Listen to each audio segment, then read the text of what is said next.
L'histoire de cette femme va vous laisser véritablement sans voix.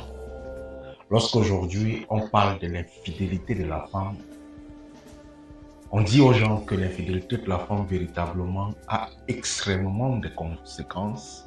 Les gens en redoutent. Son mari est blanc. Un soir, il m'a emmenée, mon bébé est arrivé et quand la sage-femme me l'a sorti par les bras au-dessus, comme ils font, quand j'ai vu ma fille, j'ai eu un choc et j'ai crié dans la salle d'accouchement. J'ai dit, ah, mais elle est noire. Et mon conjoint m'a regardé en rigolant en me disant, mais arrête, elle est violette, elle vient de naître.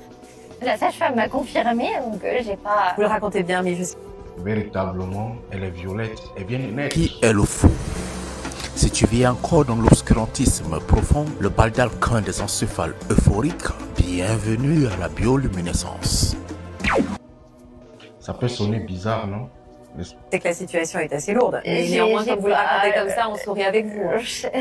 J'étais très mal à l'aise et je me suis dit, bon, bah, c'est tout, c'est peut-être moi qui... Vous l'avez vu, donc Oui. vous êtes noir, Oui. on voit quand même... En fait, c'est le travail de nos frères africains en Europe. Et comme la plupart de ces femmes européennes, elles viennent nous chercher. Parce qu'ici, dans cette vidéo, c'est une femme qui va réellement tromper son mari pour le plaisir. Elle a un homme qui l'aime bien à la maison, mais elle se décide d'aller tromper pour le plaisir. Et elle va tromper avec qui?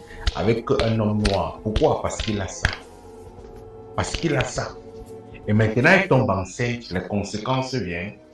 C'est difficile d'assumer. À travers les yeux qu'on voit. Est-ce que immédiatement vous avez compris? Oui, tout de suite.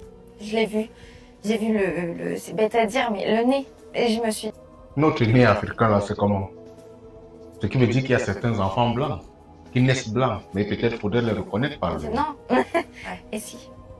Et lui, votre conjoint, il n'a rien vu? Non, il était en train de me rassurer, en train de me dire, mais non, mais arrête, elle vient de naître, c'est normal, elle est toute violette, c'est un bébé. Mais vous saviez. Ça, c'est le comportement d'un homme amoureux.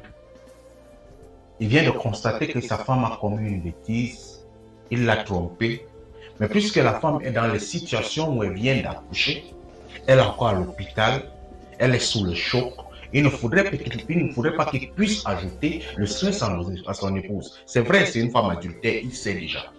Mais qu'est-ce qu'il faudrait faire? Il ne faudrait pas la détruire. Il ne faudrait pas la mener peut-être vers le cimetière. Il faudrait l'encourager à ce qu'elle revienne à temps. Et après, quand elle serait déjà remontée, nous pourrons discuter de ça normalement.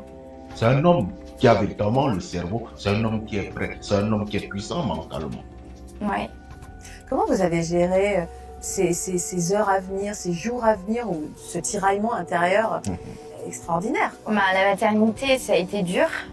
Comme je suis arrivée à la maternité sans vêtements, sans rien, il est parti chercher mes affaires et je me suis dit, mais il va pas revenir. Et Ah oui, pensez. Tu vois, dans l'infidélité, elle sait qu'il y a une conséquence. Elle décide de se mettre dans la coque, mais l'homme décide de sortir son côté homme. C'est là où on reconnaît un homme. Pas un homme-femme, bien sûr. Un homme, il voit la situation, il supporte la situation, il va parler au temps opportun. Qu'il savait, mais Oui, il je avait me suis compris, dit, mais qu'il cherchait un... ça ira s'en aller, oui. Je me suis dit, il ne reviendra pas. Il est revenu, m'a déposé mes affaires. Et comme j'ai accouché en période de confinement, je me suis dit, bah, je vais en profiter. Donc pendant mes 3 jours de maternité, je lui ai dit, tu peux pas venir, on peut pas avoir de visite. C'est pas possible, oui. Et j'ai supplié. Il y a une chose dans la vie, quand quelqu'un vous a fait du mal, c'est la personne qui vous fuit. Si une personne commence à vous fuir, vous avez une question. Ou la personne veut vous faire du mal, ou la personne vous a fait du mal.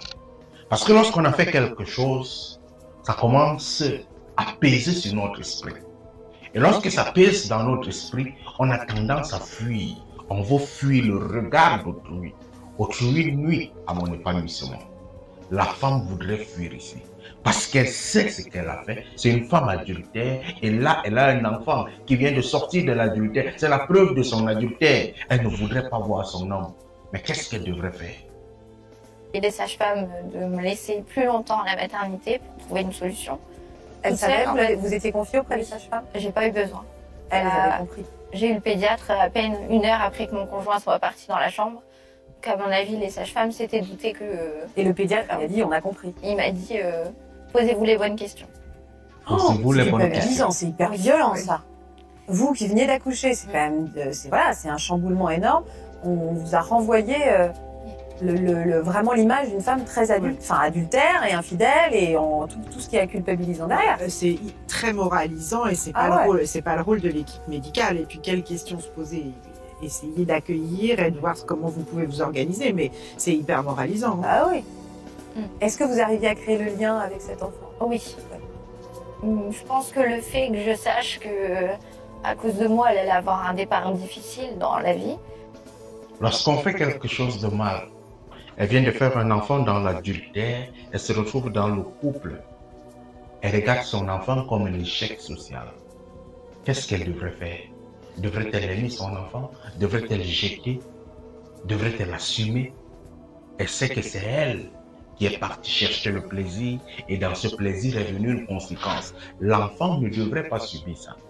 Félicitations à cette maman. Ça, véritablement, si elle réussit à donner l'amour, non seulement elle sait que c'est déjà une autre race de personnes. C'est une personne noire, c'est une personne de couleur. Mon enfant vient d'une personne de couleur. Je suis simplement allé chercher le plaisir, mais il y a une conséquence qui est là. Qu'est-ce que je devrais faire? Apporter l'amour. Je me suis dit, il faut que je fasse tout pour la protéger. Donc, arrivé à la maison, ce qui a fallu que je rentre, j'ai tout fait pour que ça passe tout seul. Donc, arrivé à la ville. Comment vous avez fait? On ne peut pas cacher qu'elle est noire. Au niveau de mon conjoint, ça allait. Il se doutait de rien. Ou il voulait pas se douter. Il ne voulait pas. Au niveau de son conjoint, l'amour est capable de surmonter tout. Hein. Quand un homme vous a aimé et vous êtes vrai avec lui, il est capable de surmonter tout. Parfois même votre infidélité. C'est vrai, c'est très dur. C'est la partie la plus difficile pour un homme. Mais s'il vous a aimé et il sait que vous avez des valeurs, parfois à un certain temps, il peut comprendre que vous avez des faiblesses. Pas voir que sa petite fille était noire. Non, il m'a C'est pas fou, posé il de a fait un questions. déni peut-être. Ouais. Et tout le Ça, monde le voyait? Alors, tout le monde, non. Au niveau de mon père qui venait me rendre visite, je lui ai dit qu'il m'a dit, elle est bronzée et tout. Elle est métisse, en fait, elle était métisse. Oui. Éducation parentale. Et je lui ai dit non, mais c'est la jaunisse. Je me suis mis ça dans la tête, je me suis dit, bon, bah la jaunisse, ça va passer, ça va me laisser au moins 2 semaines. Donc, j'ai passé la jaunisse aux autres, les origines dans ma famille. Comme ma mère est déjà un peu métissée de peau, je me suis dit, bon, bah, Ça pouvait passer. ça peut passer. Et j'ai essayé de tout trouver, et tout et n'importe quoi. Après, j'ai eu de la visite à la maison. Donc, je disais que ma fille dormait, qu'il fallait pas la déranger. J'y ai tellement Suivi. mal. Ouais. Tellement mal. C'est tellement douloureux. Après avoir écouté cette vidéo, jeune dame, continue-tu véritablement à faire une certaine correspondance entre l'infidélité de l'homme et l'infidélité de la femme? Tu ne te poses véritablement pas de questions. Tu trouves véritablement que tu devrais être cette femme. Parce que ton homme t'a trompé, tu vas sortir, aller chercher d'autres hommes. La dignité, c'est véritablement la caractéristique première d'une femme. Et lorsque les preuves de l'infidélité sont là, ce n'est pas seulement toi qui assumes ça. Même la société a un regard sur toi. L'infidélité de l'homme n'est pas trop visible dans la société. Mais pour la femme, il y a des conséquences. Cette femme subit cette conséquence. Un enfant est venu. Toi, quel est ton véritable choix? Être une femme digne, de valeur, remplie de valeur, qui assume son homme, qui trouve qu'elle devrait être véritablement le porte-étendard de son homme, ou sinon être femme obligée. Allume ton cerveau, mon frère.